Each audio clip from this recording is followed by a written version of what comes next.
Ratusan anggota termasuk perwira yang bertugas di Polres dan juga dari 5 polsek ini melaksanakan tes urin secara mendadak.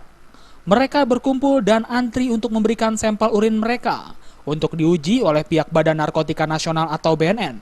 Kota Pagar Alam, apakah para pengayom masyarakat ini mengkonsumsi narkoba atau tidak? Bahkan banyak dari anggota Polres ini yang kaget dengan adanya tes urin yang dilakukan oleh Kapolres secara mendadak ini. Bagi anggota yang positif menggunakan narkoba akan dikenakan sanksi, yakni rehabilitasi dan melakukan pembinaan di SPN Betung, Sumatera Selatan. Menurut Kapolres Pagar Alam, AKBP Hendra Gunawan, kegiatan ini merupakan operasi Polri bersih dan juga dalam rangka revolusi mental aparat yang merupakan pengayom masyarakat.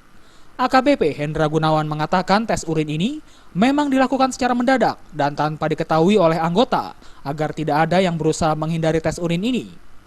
Dari hasil tes urin ini diketahui sebanyak 4 anggota Polres dari jajaran Bintara diketahui positif menggunakan narkoba.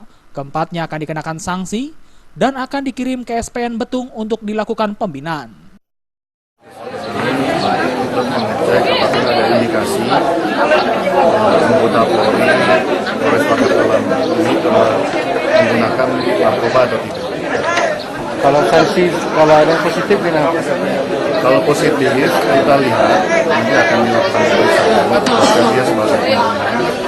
apakah dia sebagai pengguna, kalau sebagai pengguna dan pihak Polri sudah menyiapkan sarana pendidikan atau rehabilitasi. Dari Kota Pagar Alam, Sumatera Selatan, Jamil Hasan melaporkan.